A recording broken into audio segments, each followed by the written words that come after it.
Welcome to Real Clear Politics. I'm Andrew Walworth, and we hope that you are enjoying this Thanksgiving season. We have a special show for you today. Thom, Carl, and I agreed that for Thanksgiving, we'd all do interviews with people and on topics that were of particular interest to us.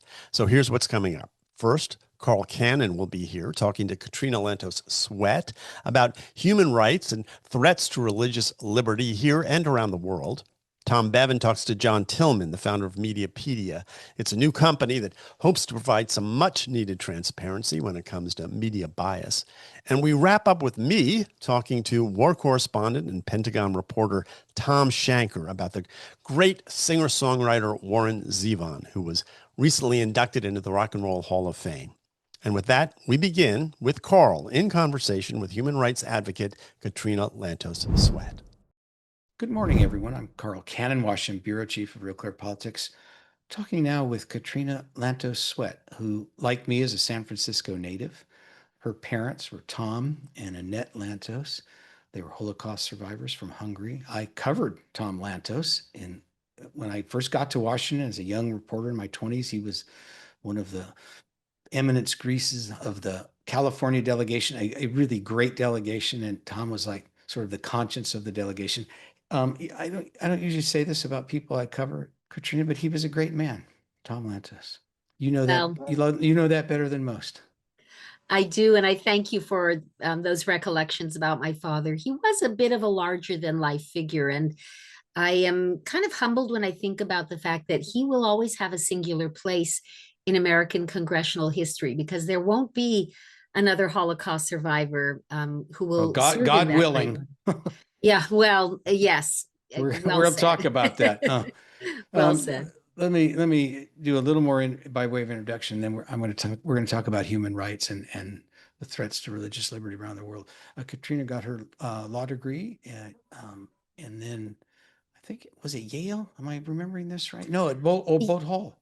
Yale undergraduate and Hastings Law School. Hastings, yeah. Okay. And then she was a staff member of the Judiciary Committee when Joe Biden was the chairman.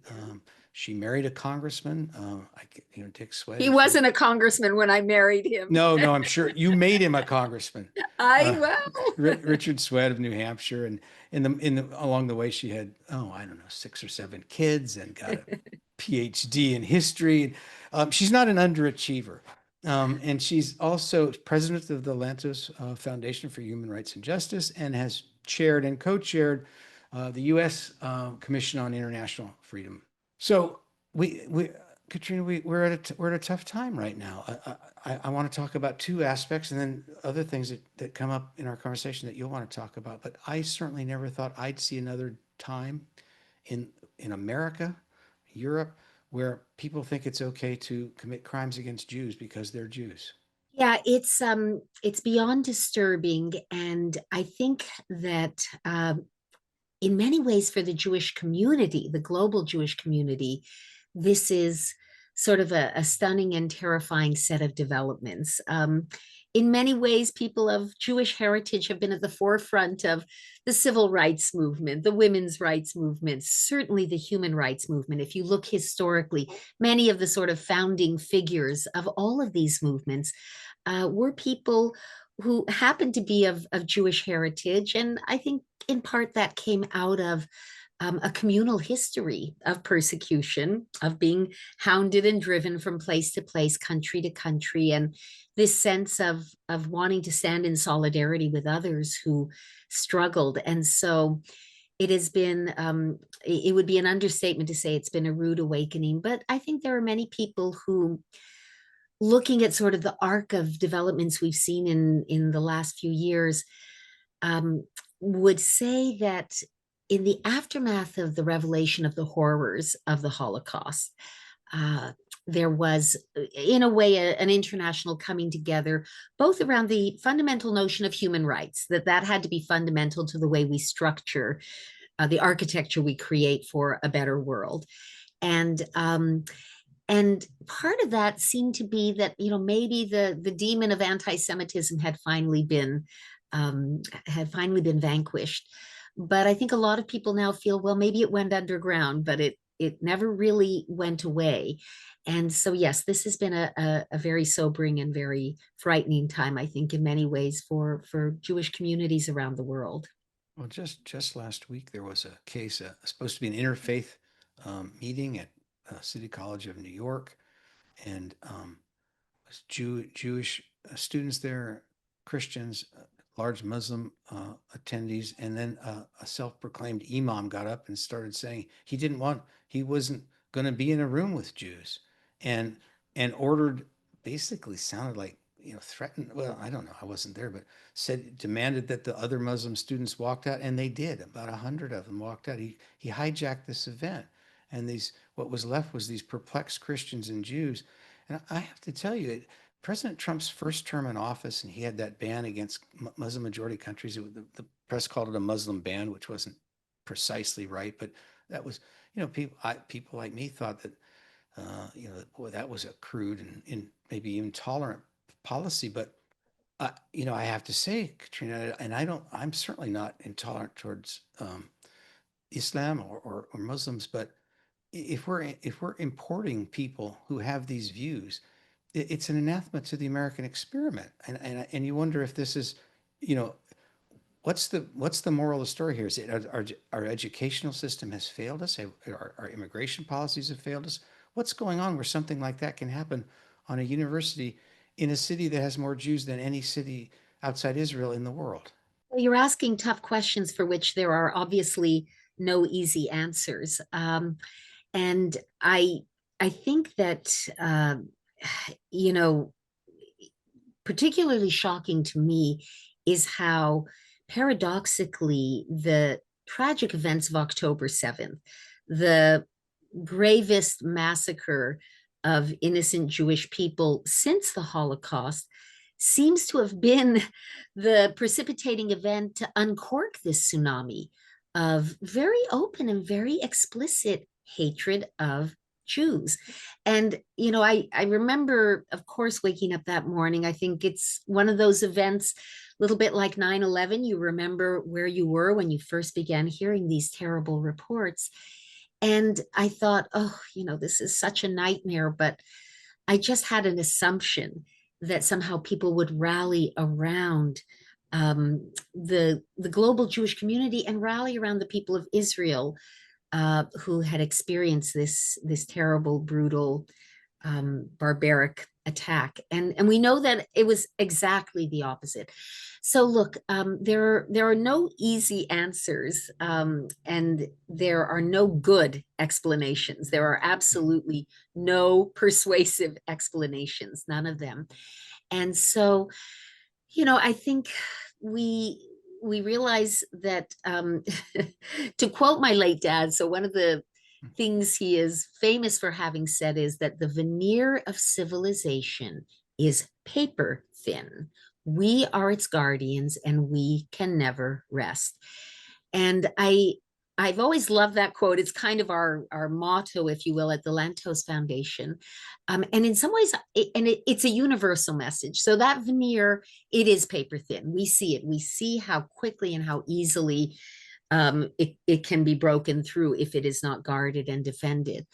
But this idea that, we're its guardians, we can never rest. I almost like that more than what has often been a sort of mantra, again, within the Jewish community, never forget, because that is sort of a message of recollection. Never rest is more of a call to action.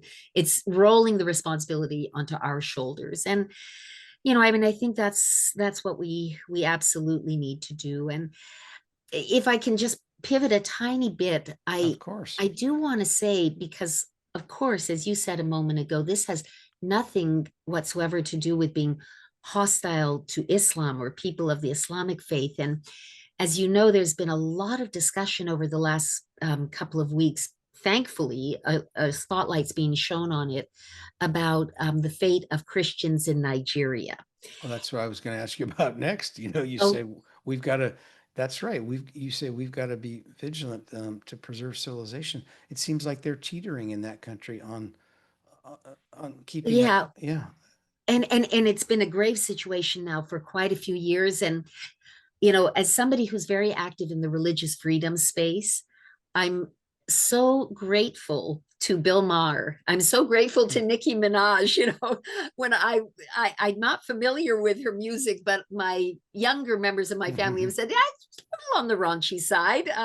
Probably not something you would necessarily choose for your playlist. But it has been very heartening to see individuals with high profiles, Bill Maher, certainly a person of the left, Nicki Minaj, I don't know that she's been political, but, sort of a rap artist, in exactly the way that they should, saying this isn't political. This is a human rights catastrophe. But the thing that I wanted to say is the situation that has faced the Christian Nigerians. And I served on USCIRF, the U.S. Commission on International Religious Freedom, and we called year after year, put Nigeria on the list of countries of particular concern because the situation is so bad there. But there are also many Muslims being killed, and it is precisely those Muslims who are rejecting the extremists. So, you have these violent and fanatical and extremist terror elements. They may target Christians and Jews. They also target moderate Muslims. They also target those who do not buy into their death cult mentality. I get that. I've seen the reporting on it. Susan Crabtree wrote a piece for us. She made this point. The Vatican has made this point. But still, 89% or something like that of the violence against Christians in this world last year was done in Nigeria. I mean, there's a problem there. You have a country of 200 million people. Half of them, roughly half are Muslim, half are Christian. And they're not all, devout religious people, but in that community. And it's really one side that is bearing the brunt of this, most of the violence. And so, well, maybe it's not, we're not ready to declare sectarian war there on purely religious grounds. Something needs to be done. And, you're a Democrat. I'll ask you, and I don't mean to put you on the spot because you're not responsible for every Democratic president that ever lived. But the Biden administration, to me, was tin-eared on this. They took Nigeria off the list of, the acronym. I forget it. Yeah.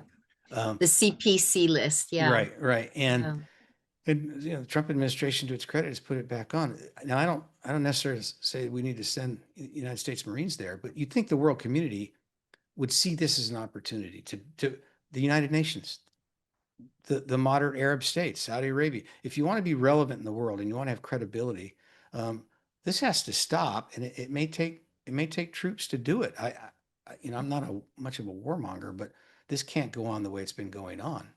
Well, it certainly can't. And I also, as a Democrat, want to commend the Trump administration, certainly for putting Nigeria back on the country of particular concern list, the CPC list. I also want to commend them for sort of putting the defense of freedom of religion, conscience, and belief more into the center of their policy concerns when it comes to foreign policy. I really bemoan the fact, and there was some of this in the previous administration, this tendency to kind of sideline the protection and defense of faith communities when it comes to various human rights battles. Article 18 of the Universal Declaration of Independence, not the Universal Declaration of Human Rights.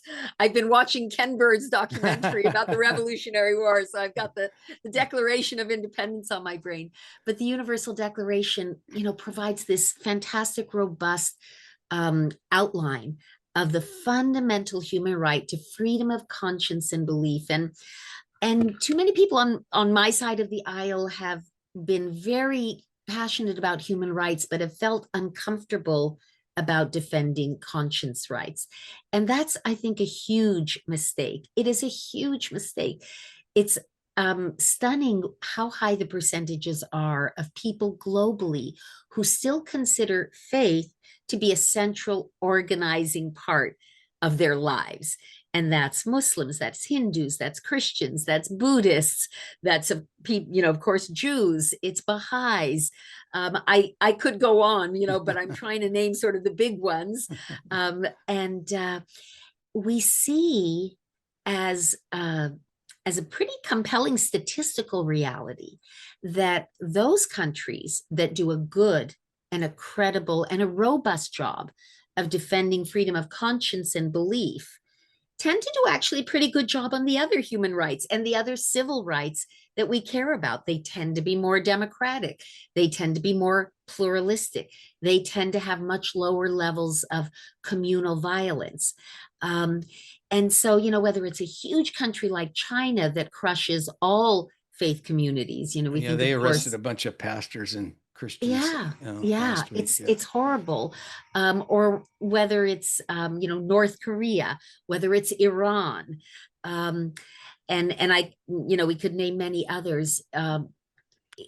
Defending this fundamental human right tends to go hand in hand with other good governance. Well, that should not be a surprise to any American who knows their history. And they should watch the Ken Burns series and read any number of books. But religious freedom was a core tenet of this country. It's why this country was founded, really. It's why people came here. It's what they talked about.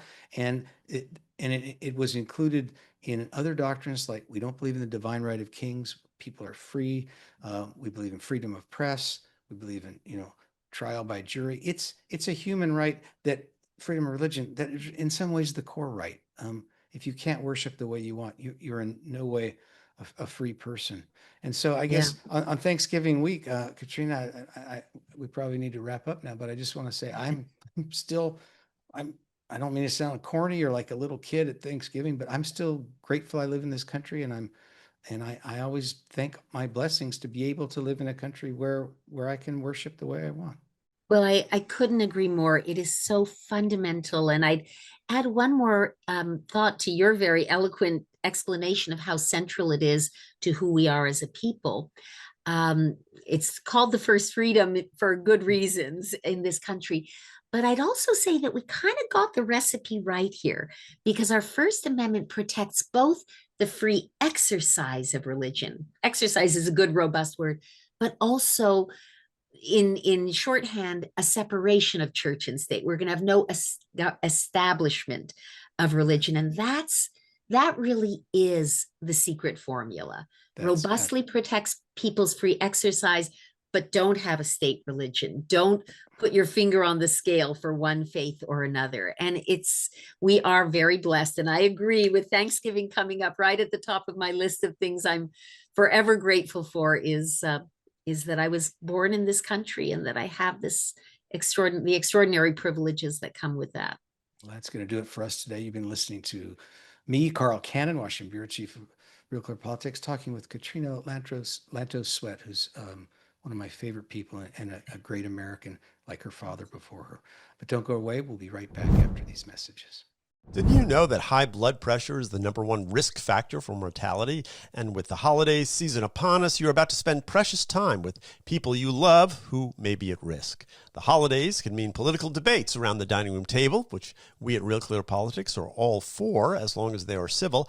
But along with the stress of travel and big meals, it's all a recipe for high blood pressure. That's why this is the perfect moment for 120 Life, a great tasting, functional drink made with ingredients that help support healthy blood pressure. Go to 120life.com. That's 120life.com. Use our code RCP. You'll get 20% off. Try it risk-free for 2 weeks, and if your blood pressure doesn't come down, you get a full refund. Nothing to lose except your high blood pressure numbers. Use code RCP for 20% off your order today. These statements have not been evaluated by the Food and Drug Administration. This product is not intended to diagnose, treat, cure, or prevent any disease. Welcome back to Real Clear Politics on SiriusXM. I'm Thom Bevan, co-founder and president of RCP. Joined now by John Tillman. John is the founder of a new company called Mediapedia. John, thanks for joining me. Appreciate your time. Great to be with you, Thom. Thanks for having me on. Okay, so what is Mediapedia and why is it important? Mediapedia is going to be what IMDb is to film. For those of you familiar with that, it's the one-stop shop database for all things film, every actor, every producer, every director.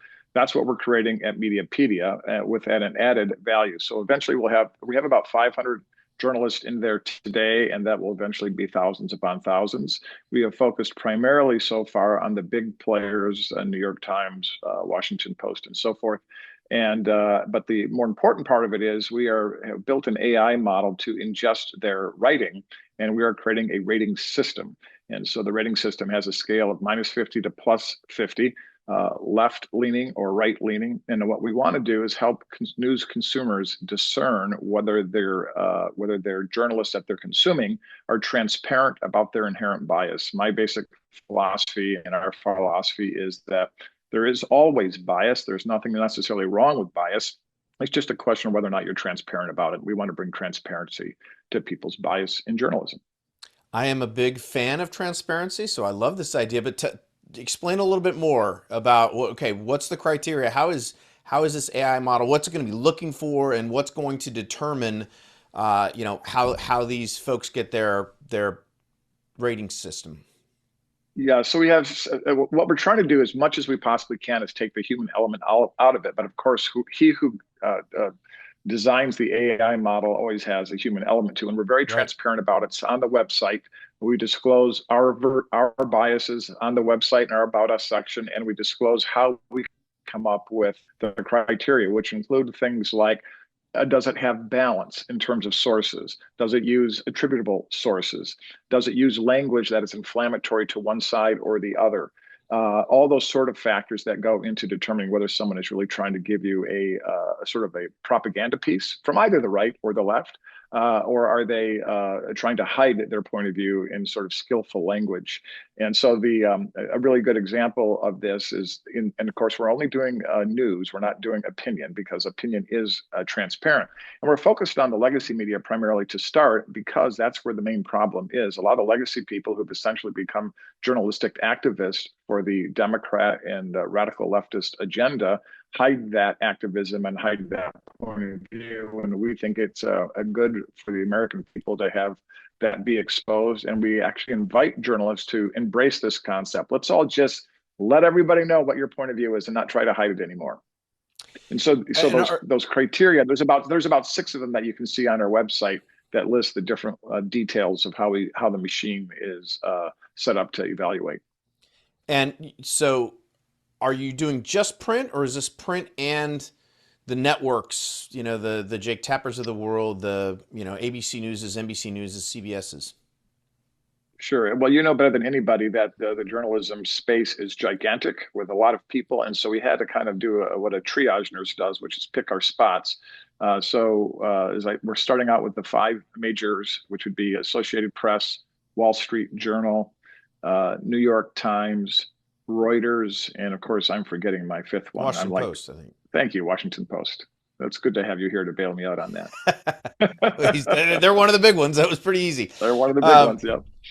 And so, is there, because before I started Real Clear Politics, I was sort of a passive news consumer, like I think a lot of people out there. I think the consuming public now is much more savvy than they used to be, as media has fractured and whatnot. Yeah. But one of the things that I found out, John, is even as you talk just print, and particularly now as we're bombarded with information, so much so that we can't actually every time sit down and read the full article, that headlines and pictures, photo editors have a huge impact on the framing of a story, what photo they choose, and the language that's used in the headline. Is that part of the rating system as well? Is that something you guys are considering? It isn't yet, but it will be. So as I say, we're focusing primarily on the print/digital content from those players.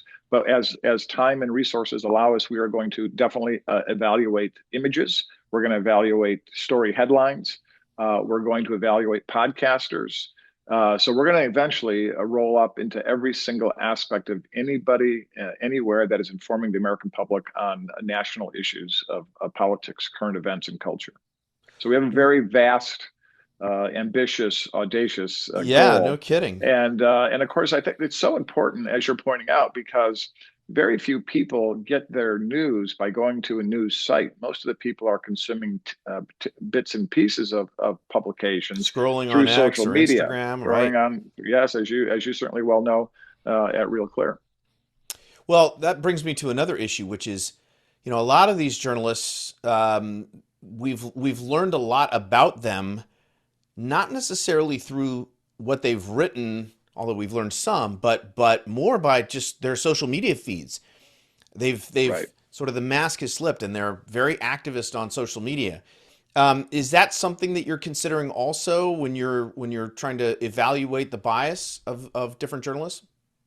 Yeah, we have to overcome some technical issues to get access to that content and be able to ingest it into the system.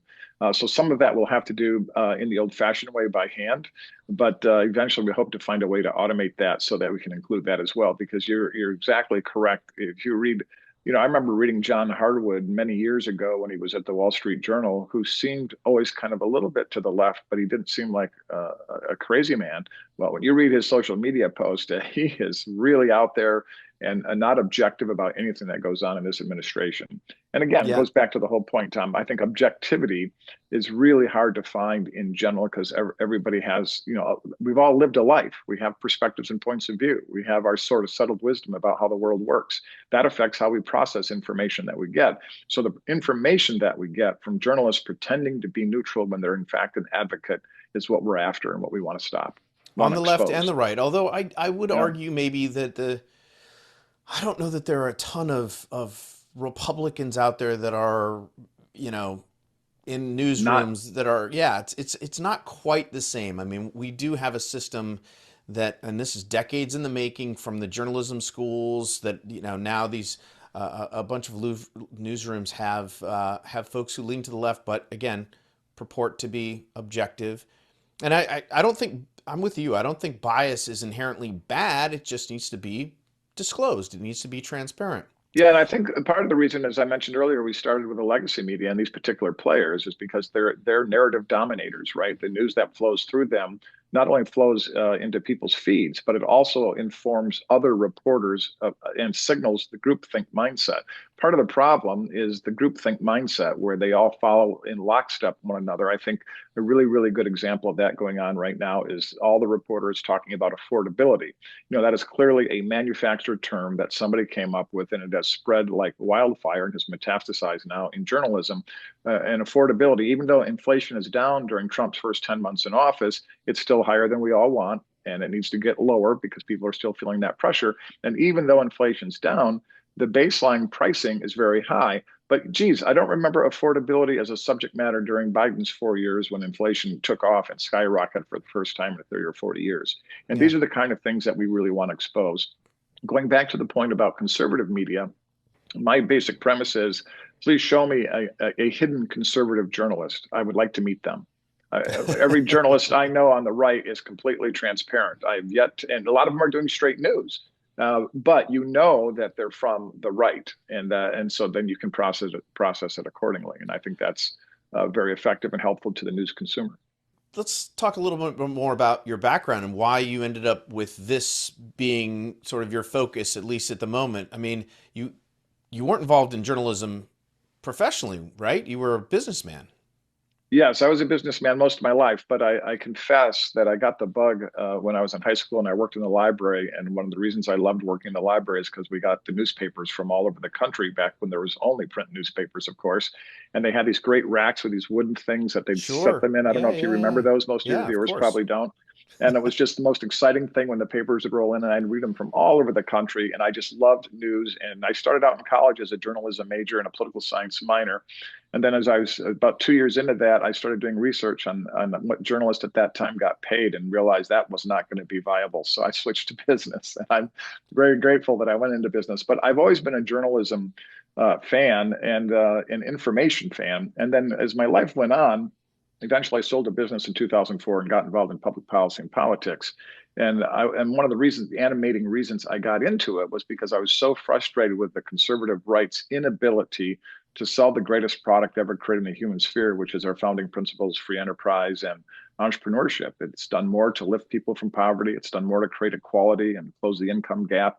And the political party that should be represented, both political parties at one time actually embraced that. But people in journalism and in politics have a really hard time selling in a positive way. So I've been very fascinated by how communications works in the political arena for my whole life. And when I got involved in this, I just started building out a variety of assets that are engaged in this battle.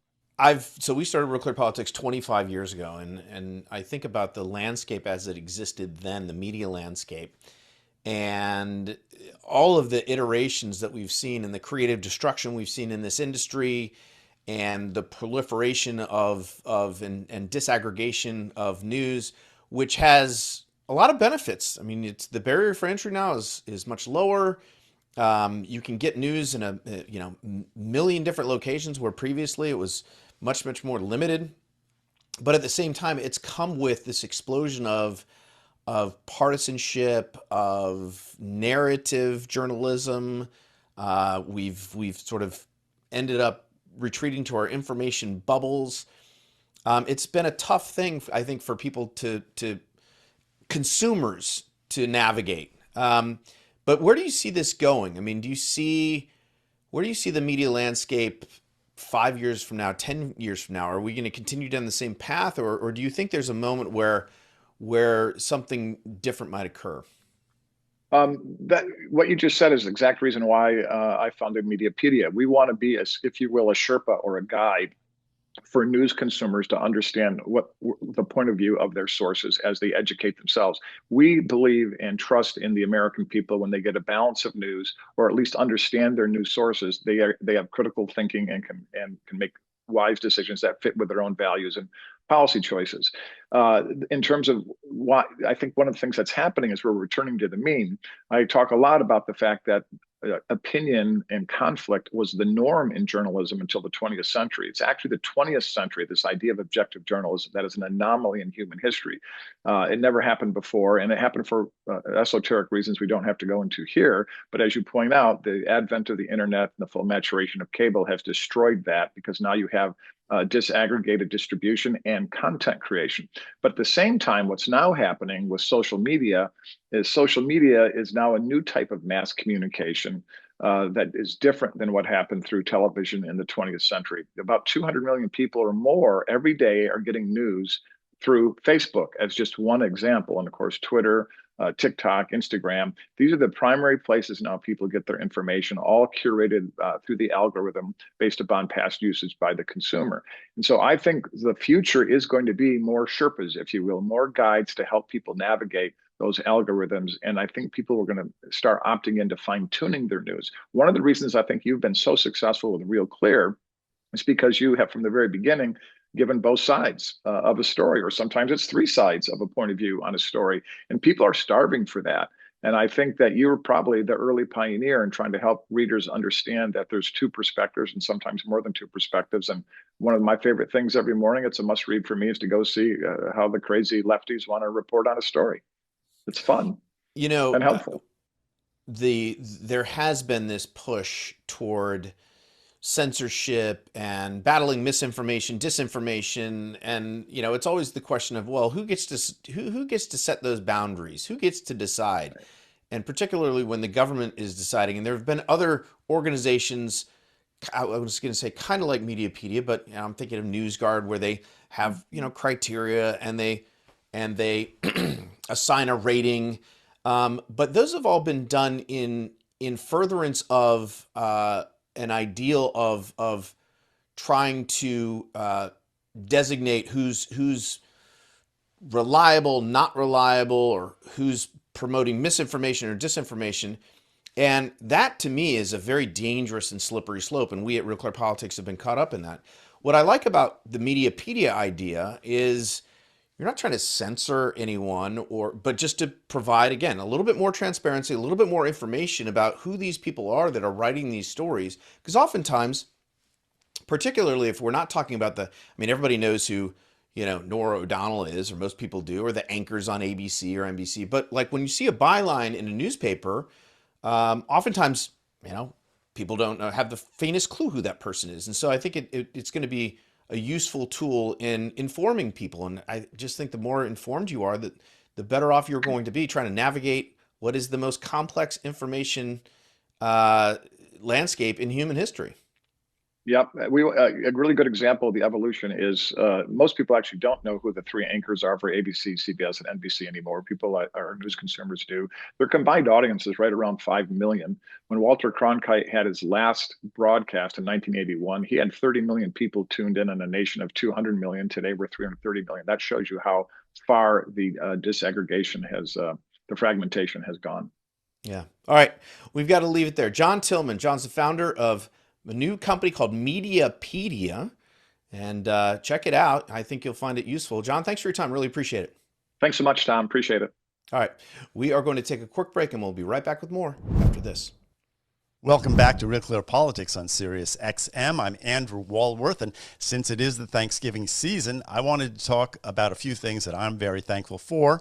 The first is the music of Warren Zevon, who I wrote about for RCP earlier this month on the occasion of his induction into the Rock and Roll Hall of Fame, something that, in my view, was long overdue. And the second is old friends like our next guest, who shares my appreciation for Warren Zevon and also happens to be one of the great foreign correspondents and reporters of his generation. I'm talking about Thom Shanker. He's the former Moscow correspondent for the Chicago Tribune, Pentagon correspondent, and editor for the New York Times. Also a classmate of mine at the Fletcher School of Law and Diplomacy at Tufts University. He's written books. He's been embedded with our troops in Afghanistan. He's reported on the Iraq War, broke countless important stories, and joins us here occasionally on the program. So, Thom, welcome back to Real Clear Politics. Thanks, Andy. It's always an honor to be here. And while your introduction was very kind, I do have to tell you that every time before I go on the air with you, Lisa reminds me, my wonderful bride, she says, remember, you only used to be Thom Shanker. Well, as far as I'm concerned, you will always be Thom Shanker, and most importantly, an old friend. So, absolutely. You and I have had this ongoing dialogue about Warren Zevon. It's lasted, I think, since we met. So I wanted to start by just playing a little bit of his music. And for me, there's just one place to start, and that is this cut from his second solo album, Excitable Boy. It was released in 1978 in January. So about exactly 2 years into the Carter administration. So listen to the opening line. I went home with a waitress, the way I always do. How was I to know she was with the Russians too? So to me, that is one of the great opening lines in all of rock and roll. It could be the opening to a novel, it could be just about anything. But Thom, what comes to mind when you hear Warren doing that? Well, that he could be an international relations professor at any grad school in around the world, because he really infuses just really smart politics, really hardcore attitude, as you said. And I agree with you. His induction in the Rock Hall was far, far too late. He's one of those guys who was always critically acclaimed, but commercial, not so much a commercial success. And rock stars fall on both sides of that line. And I think Warren Zevon was probably right where he wanted to be. Yeah, it's interesting because that song almost was not put on that record. He actually wrote, they needed two more songs for the record. It was produced by Jackson Browne and Waddy Wachtel, the great guitar player. And they were unhappy with two of the cuts. And so they sent Warren away with 2 weeks to come up with two more songs. And he came up with that and Tenderness on the Block, which is another great song. And at the time he was pretty deeply into alcohol and stuff. So for him to go away in 2 weeks and write that kind of stuff is just amazing to me. We were at Fletcher together, like I said, 100 years ago, where we were studying international law and diplomacy. And Warren Zevon was kind of a lodestar for us because, like you say, he was someone who could talk about politics and political science, really, in a way that none of his other peers did.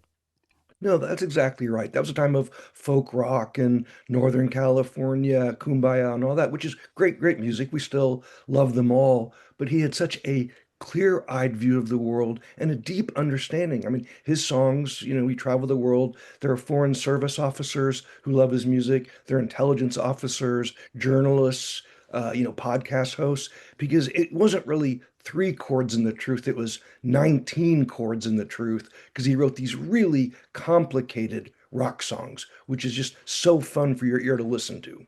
Yeah, that's he, of course, piano player, and I play piano, as you know, and that was one of the reasons why I have always loved him. And he did, in every record, he there were these little classical bits that he would throw in that would be so beautiful, these string sections, and he was known for that. He actually, I think, knew Igor Stravinsky, and not quite clear how much he actually studied with him or learned from him, but it was part of the mythology, and part of Warren Zevon is, of course, that there's mythology and there's the reality of Warren's life, which was not always that happy. But I am struck by what you said about the California scene at that time, because that was one of the things that I appreciated about Zevon at the time and do to this day, which is that there was sort of a passivity about politics at that point that was coming out of that Southern California scene, especially. I'm thinking about Jackson Browne, who he wrote this line. He said, seems like I've always been looking for some other place to get it together, where with a few of my friends I could give up the race and maybe find something better. And that was sort of the ethos of the moment, wasn't it? To sort of go to Vermont, make candles, join a commune. And Warren Zevon, totally different. Warren was saying, go out there, live life, enjoy it, enjoy every sandwich is, of course, his famous line. But he really was writing about political science as opposed to sort of standard sort of political advice at that point that we were getting from our other songwriters, who we kind of honored in a way that people don't think about musicians these days. I mean, we really kind of took them seriously. Well, you think about who his characters are. Roland, the headless Thompson gunner, a mercenary in Africa. The solution to every problem was lawyers, guns, and money. Right. And he even wrote a tribute to envoys after an American diplomat he had met was just, so impressive. So he really lived with both feet in the real world with those rockers. But with your permission, I want to tell you my favorite lyric, which is from one of his ballads. It's from Mutineer, and it showed how he was just so wonderful with the language. It's yo ho ho on a bottle of rum, hoist the mainsail, here I come. Ain't no room on board for the insincere. You're my witness, I'm your mutineer. Yeah, you're right. Great line. Bob Dylan loved that song and actually performed it in concert towards when Warren Zevon was dying. He died at the age of 56, tragically, of course. Let's hear a little bit of Roland, the Thompson gunner. That's one of my favorites, too. I knew it is. Roland was a warrior from the land of the midnight sun, with a Thompson gun for hire, fighting to be done. The deal was made in Denmark on a dark and stormy day, so he set out for Biafra to join the bloody fray. I mean, come on, man. It says it all. I mean, here's a guy who worked Biafra into a song. He worked brucellosis, the cow disease, into a song. And I teach writing, and I often tell a story about what a great writer Warren Zevon was. When my youngest son was in 4th or 5th grade, I got a call from his teacher who wanted me to come urgently to school because she was really worried about my son. And I got there and I was concerned. She said, well, Mr. Shanker, I was teaching alliteration. And I asked all the students to write down an example. And your son in 4th or 5th grade wrote, little old lady got mutilated late last night. Now, she had never heard Werewolves of London, but it's actually a brilliant alliteration because that song's on our family playlist. And what's great about it, Andy, you being a songwriter performer, most alliteration is simple, first syllable only. He alliterates first, second, and third syllable, which just sucks your ear right into the song. Yeah, you're right. He is a favorite of writers, and he played guitar and was, quote, the musical director for the Rock Bottom Remainers, which is a bunch of writers, Dave Barry, Stephen King, Amy Tan, Scott Turow, people like that.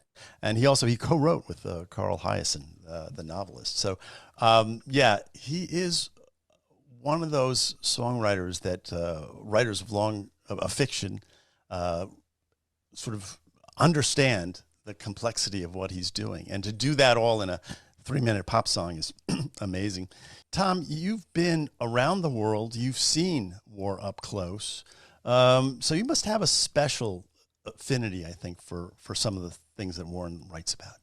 I do. It's very kind. Reporters and soldiers do too. They always carry certain things with them into battle.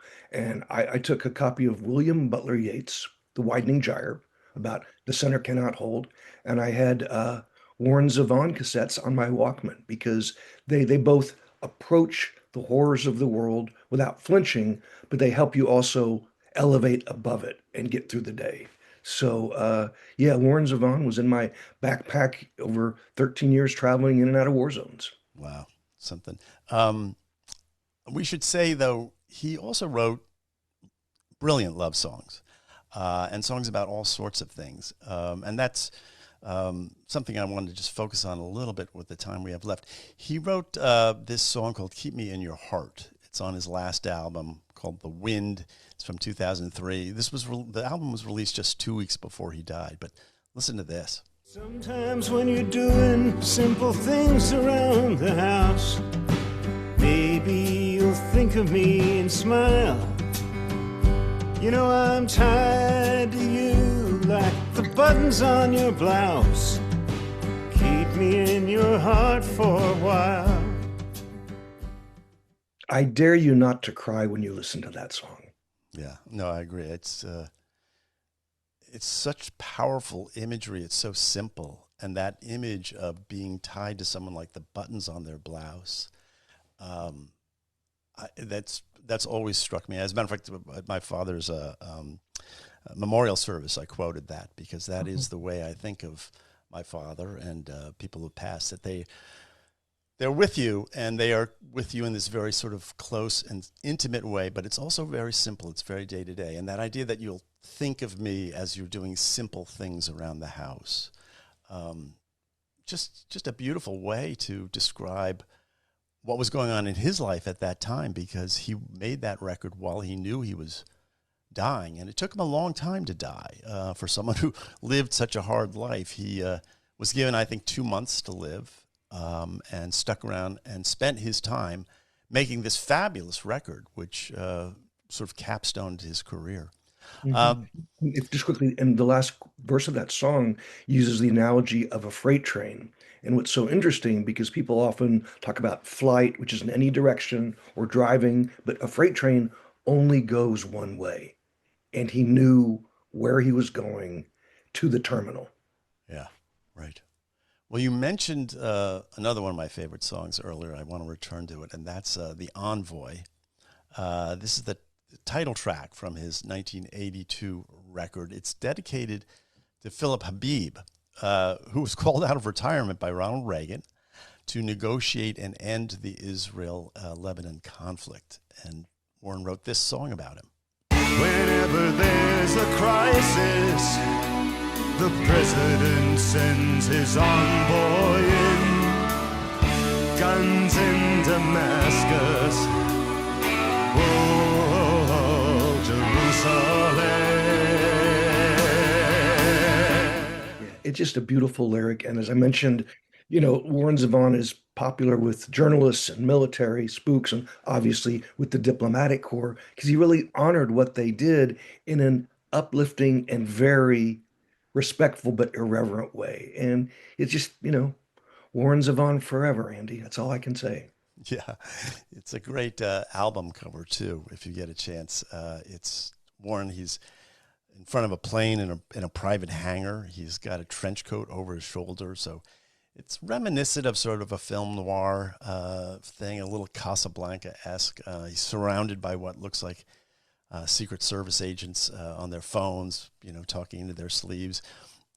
He was a very funny guy, very visual, and I really hope people, as you can tell, Thom and I are great fans. We'd love to learn more about Warren Zevon. And I wrote about it, so you can find my piece on Real Clear Politics. Thom, we're going to have to leave it there, but thanks so much for being with us. I am very grateful on this Thanksgiving for the opportunity. Thanks, Andy. So that's our program for today. If you're listening on the podcast apps or watching on YouTube, be sure to subscribe, send us a comment, let us know what you think about Warren Zevon. I do read them. It's great to hear from you. If you're listening on the Megyn Kelly channel on Sirius XM, you can find us right here on channel 111 at 11 a.m. Eastern and anytime on the Sirius XM app. Stick around because Megyn is coming up right after this. If you can, especially at these holidays, as the holidays are upon us, I urge you to go to RealClearPolitics.com and read one article from a publication or writer with whom you disagree. On behalf of Carl, Thom, everyone here at RCP, we are grateful for you, our audience, every day, but especially during this Thanksgiving season. Hope to see you next time. I'm Andrew Walworth. Have a great holiday.